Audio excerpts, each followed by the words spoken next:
Karen, I need to ask you for a favor. I hurt my arm and can't work right now, so I'm on leave from my part-time job. Without work, I don't get paid, and life is hard. Could you lend me some money to help cover my living expenses? My husband and mother-in-law tricked me into giving them money. I trusted them and wanted to help, but I found out later that my husband was having an affair, and my mother-in-law was using the money for gambling. I felt completely betrayed when I discovered the truth. When I confronted them, they got angry. I couldn't take it anymore and decided to get a divorce. But they insulted me, saying I wouldn't be able to marry again because I only graduated from junior high. They were happy to be rid of me as their daughter-in-law. Their cruel words made me realize that just divorcing them wasn't enough. I couldn't forgive their betrayal. I want them to pay for what they did to me. My name is Karen. I'm 27 years old and have been married for 5 years. My husband, Paul, works at a clothing store. We met when he came to the family restaurant where I worked as a waitress. He asked me out one day, and I said yes because I had never had much experience with men and felt lonely. I grew up with my mom after my dad left us following an affair that led to my parents' divorce. My mom did her best for me, but when I was supposed to go to high school, she got sick and couldn't work. I had to quit school and work to support us. A few years later, I met Paul, who was older than me. He seemed mature and attractive, and he took me to many places. I was really moved when he asked, "Where should we go next time?" The seaside sounds nice, and a spa trip would be fun, right? Since I hadn't done much of that before, his plans felt fresh and exciting. My husband always took me to new places, like a prince from a storybook. I was so enchanted by the idea of an ideal life that I decided to marry him just 5 months after we started dating. My mother warned me it was too soon, but maybe because she felt guilty about not being able to give me a full youth, she didn't push too hard against it. My mother had fully recovered and gone back to work, and my husband was also an only child from a single-parent family, which might have influenced our decision to get married. When I first met my mother-in-law, she was very nice and kind, but I still felt uneasy around her and couldn't help but dislike her. I talked to my husband about it, and he said, "Don't worry about it. I was nervous when I first met your mother too. You'll get used to it, and if there's a problem, I'll support you." His comforting words eased my mind, but I still didn't really understand who he was at that time. After we got married, we decided to buy a condo instead of renting. He said, "It's smarter to buy a condo and pay the mortgage. It'll eventually become an asset. Since you, Karen, have more work experience than me, it'll be easier to get the mortgage approved in your name." I agreed without any doubts and was happy to live with him. Soon after we started living together, I was asked to work night shifts. I have a hard time saying no, so I agreed, even though it meant we had little time together as newlyweds. One day, when we both had a day off, we were relaxing at home when he said, "Hey, I'm sorry to ask, but could you lend me some money?" I was surprised and asked why he needed it so suddenly. He explained with a serious look, "Sales at the store have dropped and my salary was cut. I didn't want to worry you." I felt bad for him and said, "That must be tough. Don't worry, I'll help you out. We're a couple, so there's no need to feel bad about it." "Do you still have some savings?" he asked. "Yes, just a little, but I'm making more with the night shifts, so I'll cover for you," I replied. He thanked me, and I continued to support him financially, but over time, I lost track of how much I was giving him. I had lent him money, and everything should have been fine. But then, out of the blue, my mother-in-law showed up. "Lisa, what brings you here?" I asked, surprised to see her with a bandage on her arm. "Karen, I fell down the stairs and broke my right arm," she replied. "Oh no, are you okay? Have you told Paul about this?" "No, I don't want to worry him, so I haven't mentioned it yet." "I see. It must be hard to stand and talk here. Please come inside. I said, leading her to the living room. Once we sat down, she started, Karen, I've come to ask you for a favor. I can't work with this arm, and I'm currently on leave from my part-time job. Without working, I don't get paid, and life is tough. Could you possibly lend me some money for living expenses? Me? I asked, surprised. Yes, there are things I can't discuss with Paul. You're the only one I can ask. Feeling that I couldn't refuse, I decided to lend her $3,000, hoping it might help improve our relationship. I had been giving the extra money I earned from my night shifts to my husband, so I had to dip into my savings to help my mother-in-law. This was tough for me. Even when I was tired, I tried to save money by cooking at home and making lunch for my husband. Sometimes, I ate instant food or skipped meals to cut costs. During this frugal time, I found a strand of blonde hair while cleaning the house. It clearly wasn't mine or my husband's, and I was deeply disturbed. This had to be a sign that my husband was having an affair and had brought someone into our home while I was at work. I was distraught and started searching for more evidence. Then, I found one of his payslips. Checking it, I discovered that there had been no cut in his salary at all. In fact, it was higher than what he had told me. I was shocked by both his cheating and his lies about the money. Not knowing who to turn to, I decided to visit my mother-in-law, thinking about the money I had lent her. I was sure she would support me. But as I approached her house, I saw something that stunned me: my mother-in-law coming out of a casino. Lisa, what are you doing here? I asked, shocked. She looked surprised but tried to stay calm. Karen, why are you here? I came to talk to you, but you were playing slots. I thought you said you were out of money. I replied, confused and hurt. I only used a little of that money, she said. That's the money I lent you, isn't it? I asked. No, it was just a little left over from my last paycheck. I'm using the money you lent me for this month's living expenses, she replied. I didn't believe her, but I was more concerned about the issues with my husband, so I decided not to push it further. Karen, I ended up taking leave from work for the rest of the month, so I won't have a salary next month. Could you possibly lend me some money for my living expenses? She asked. Her lies were obvious. She wasn't even wearing the brace on her arm anymore. Still, I decided to lend her the money to stay on good terms with her. Of course, but can we talk for a bit? I said. Thank you, Karen. You really are understanding. It's such a relief, she said, pleased, and we went back to her house. Once inside, I told her everything about my husband. Men always cheat. I went through a lot when I was young. Why don't you try fighting back, Karen? She suggested, shocking me with her inappropriate advice. As for the money, I'm not sure. I haven't talked to Paul lately, but maybe just wait a bit longer.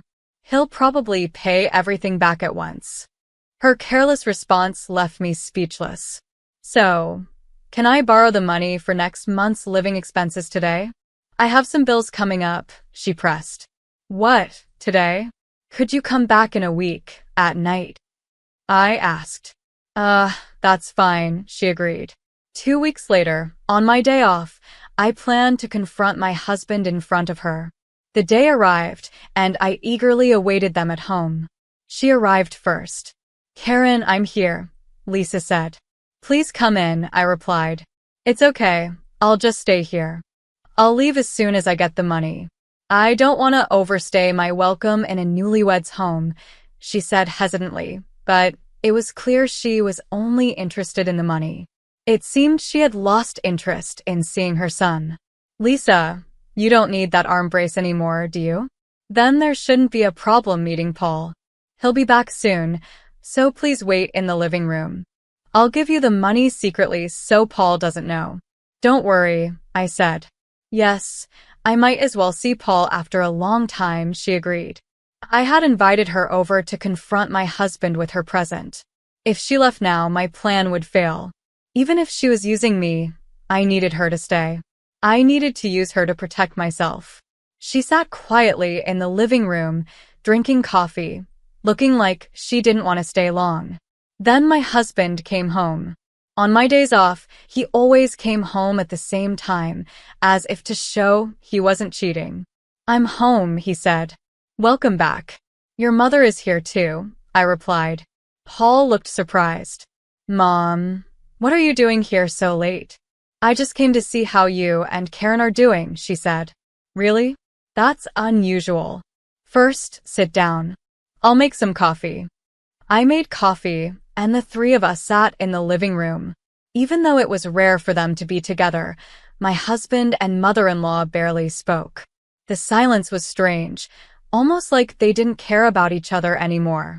But this quiet moment gave me the chance to bring up the real issue. "Actually, there's something I need to ask you," I said. "Since your mother is here, I'd like her to hear it too." "What do you want to ask?" he replied. I pulled out the strand of blonde hair and showed it to them. "What is this?" Paul's expression changed. "I don't know. Maybe it's someone else's hair," he said, clearly annoyed. "I found this while I was cleaning your room," I continued. "Well, I deal with a lot of people at work, so it must have stuck to my clothes." I decided to confront him directly. "Are you cheating on me?" "What? Of course not. Are you doubting me just because of that?" he snapped. "It's not just the hair. There's other evidence too," I said, though in reality, I had no other proof. I just had a strong feeling he was being unfaithful. "What other evidence?" "Be specific," he demanded. Not wanting to push further, I quickly changed the subject. "Also, your salary hasn't been cut, has it? I found your payslip while cleaning." "Why are you looking at that without permission?" he shot back. "First, I want the money I've lent you back," I said firmly. "Why all of a sudden? You know I can't pay it back. Didn't you say we shouldn't strain ourselves because we're family?" "I didn't lend you money so you could use it for cheating," I responded. "I'm not using it for cheating," he protested. "So you admit to cheating?" I asked, pressing him. "That's a dirty trick," he accused. At that moment, I realized he had indeed been unfaithful. Whatever feelings I had left for him were gone. Ignoring Paul's reaction, I turned to his mother. "Lisa, if I can't get the money from Paul, I can't lend you any more." "Karen, that's not fair," she replied. "I came all this way just for the money. That's so cruel." It was clear that both Paul and his mother only cared about themselves. They didn't see any problem with Paul borrowing money from me without his mother knowing or that he was having an affair. It felt like they saw our marriage as an opportunity to take advantage of me. As the situation got worse, I knew I had to make a decision. "I can't live with you anymore. I'm filing for divorce," I said. Paul and his mother were shocked by my words. "If you divorce, you'll never be able to marry again," Paul sneered. "So, you've always looked down on me like that?" "Yes, because you're just a high school graduate," he replied. "How does education have anything to do with marriage?" I asked, but his insult still hurt me, even though I expected it. "Karen, calm down," his mother interrupted. "You just want my money, right?" "That's not true," I replied. "But I can't lend you any more money, and I need you to return the $3,000 I lent you before." "What will you do?" I asked, watching her expression change. "If that's the case, fine. I have no further business here," she said, showing her true feelings. I realized then that I was just an ATM to her. She sighed, clearly fed up. "I'll finally be free from this unpleasant daughter-in-law. I don't mind if you divorce." Paul seemed uninterested, looking at his phone. "I don't want anything to do with you anymore," I said, placing the divorce papers I had prepared in front of him. "You had this ready?" he asked. "I've already filled out my part. It just needs your signature. I'll come to pick it up tomorrow." Paul and his mother looked at the divorce papers without any emotion, saying nothing. I quickly left the house and went straight to my parents' home. "I'm back," I said when I arrived. "What happened? Why are you here alone so late?" my mom asked. "Mom, I think I rushed into marriage. I should have listened to your advice, I admitted. What exactly happened? She asked. I explained everything to her. So, that's what was going on. I should have opposed it more. I'm really sorry. It's not your fault, but I'm not going to end it with just a divorce. I'll get back the money I lent them, and I'll seek the right compensation. But do you have proof of his cheating and debt? She asked. It's okay. I had a feeling this might happen, so I recorded all our conversations earlier. I said, showing her the recorder. Thinking ahead like that you're quite something, she said. Yes, unfortunately, my prediction was right. I'll talk to a lawyer tomorrow. Indeed, you can't just let this go. If there's anything I can help with, don't hesitate to ask. Thank you, Mom. Can I stay here for a while? Of course, this is your home, my mom said. I really appreciate it, I replied. That night, I couldn't sleep, filled with humiliation and disappointment. The next day, I went back to my house to get the signed divorce papers and made sure Paul had signed them. Then, I went straight to the condo management company to start the process of selling the condo. Since the title was in my name, everything went smoothly. I had no intention of living there anymore, and I didn't feel the need to inform Paul. The property was mine, I bought it and paid for it, so there was no reason to let my estranged husband live there. At the same time, I hired movers to take out all the household items, which I had bought and owned. A few days after the move, Paul called, shocked to find the house empty. What's going on? The TV and fridge, everything's gone, he exclaimed. Since I paid for everything myself, why should I leave them there for you? Never set foot in this house again. Your belongings are no longer here, I replied calmly. His reaction was predictable. He was upset, but the situation was far from over. A few days later, after a visit from the condo manager, Paul called again. What are you doing? Why did you sell the condo? You even took the TV. That house is mine, he yelled. The condo was in my name, and I made all the payments. It's only natural for me to sell it since I no longer plan to live there, I explained. Don't be stupid. Where am I supposed to live now? He asked angrily. That's not my problem. Why don't you go live with your affair partner? I replied. This isn't a joke. I won't forgive you, he shouted, but his words didn't matter to me. How could he expect to keep living in a condo he never paid for? It made no sense. Then, I took the next step. I demanded compensation from Paul for his infidelity and asked my mother-in-law to repay the money I had lent her, with interest.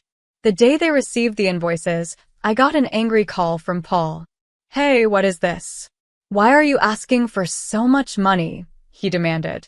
I'm asking for compensation because of your cheating. Please pay it soon, I replied firmly. There's no reason I should pay that. It's insane. You don't even have any proof, he argued.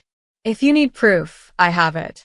I recorded all our recent conversations with your mom, and your admission of infidelity is on tape, I said.